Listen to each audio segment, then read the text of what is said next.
Hey everybody, today is Wednesday, November 13th, and I wanted to talk about Tulsi Gabbard because she is a very interesting person running for office. Um, there are definitely some things that can turn people off, whether this was a serious commitment or not.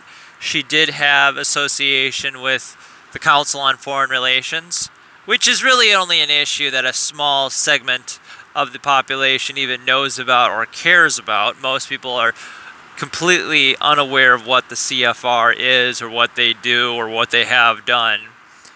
But that's one issue that some people have against her. Like I said, very small amount of the population, that is. But most could probably say that, most that aren't heavily Democrat or Republican could probably realize that her foreign policy is actually probably better than most of the candidates. She's a non-interventionalist. She's definitely the strongest candidate of the Democratic Party. I don't know if I would vote for her in a general election at all. It has a lot to do with who the third and fourth party candidates are. I definitely won't be voting for Trump. If there was any candidate from the Democratic Party that I could see actually getting a few of those Trump votes, I could see her potentially doing it. I don't see anybody going from Donald Trump to Bloomberg or Biden or Warren or any of that stuff. And yeah, like some of Tulsi Gabbard's policies, be it her stances on guns or the minimum wage or healthcare, some of those policies will absolutely turn off libertarians or conservatives from voting for her. But I mean, it's insane that the Democrats in 2016, they went with the most, conservative Democrat corporate Wall Street hack they could. And now, some of them want to do the opposite and go with Bernie Sanders, when ultimately even Bernie Sanders took money from military contractors, pharmaceutical, what do you want to call them, pharmaceutical contractors, lobbyists, whatever. The pharmaceutical industry and the military industrial complex have both donated to Bernie Sanders. And the attacks on Tulsi Gabbard are crazy. Joy Behar of The View recently equated her with Franklin Graham, the son of Reverend Billy Graham, and even made some mention as to that Richard Spencer would vote for her, which is pretty hard to believe that Richard Spencer would vote for Tulsi Gabbard, since Tulsi Gabbard is a strong supporter of the State of Israel, but that's a whole nother conversation in itself. And the thing about Tulsi is people could vote for her in the primary and still vote for their party in the general election. And the one reason why Republicans should vote for Tulsi Gabbard is because in the end, one of these Democratic candidates could theoretically become president. And you don't want somebody like Joe Biden being president.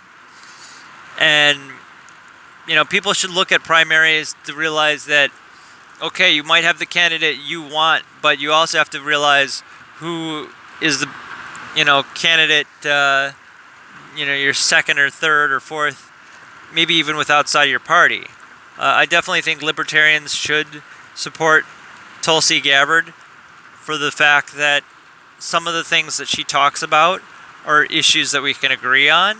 I definitely think the Greens and even these Bernie people, I don't get it. The Bernie people and the Elizabeth Warren people, it's like the ideas and policies that, a lot of the ideas and policies you want through those two candidates, you might actually more genuinely be able to find with Tulsi Gabbard. I definitely think Tulsi has her flaws. And I'm not really excited about any politician. But these attacks on her are clearly because she is not willing to continue the military-industrial complex like we have.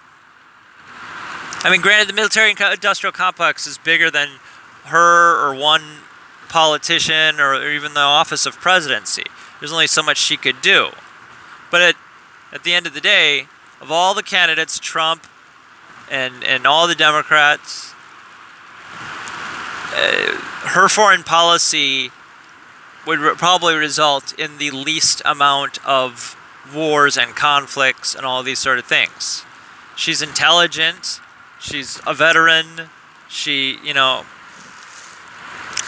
not just is she a veteran, but she's a veteran who has learned some serious things from her service, whereas Pete Buttigieg seems to also support a lot of the war policies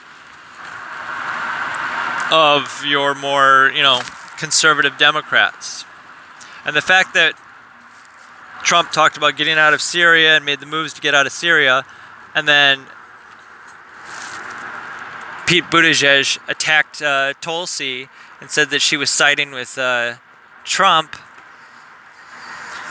It's just a crazy thing. But in the end, the media and the Democratic Party and the DNC, they're gonna do everything they can to stop people like Tulsi Gabbard from getting the nomination, even though she's probably their strongest candidate. And now Michael Bloomberg is in the race, and there's even the possibility that Hillary Clinton might actually run for president in 2020. She just said on BBC radio that she's getting a lot of pressure to run. It's like, yeah. There's probably a lot of people that work with her that are telling her exactly what what she wants to hear, because they're scared of her, because she's she's scary. But I just have to wonder what's going to happen. Trump gets reelected. I'm almost. I'm more concerned about what the protesters would do if Trump got reelected, Like, rioting in the streets of Madison, Wisconsin is not going to change anything. But I'm sure, you're going to have people smash windows and break some stuff, doesn't really do anything. Are you still paying taxes? You're still funding all this? Okay, well, I don't know what Paul Krugman would say about broken windows, but I really think Trump will get reelected, and I think it will be because the Democrats went with the worst candidate when they actually had a chance at Tulsi, and if Tulsi was the candidate, despite all of her flaws or policies that people don't agree with, she might actually be the strongest candidate they've got. So, of course, they're going to find the most milquetoast, lame, pro-war Democrat. Yep. They're going to mess it up again.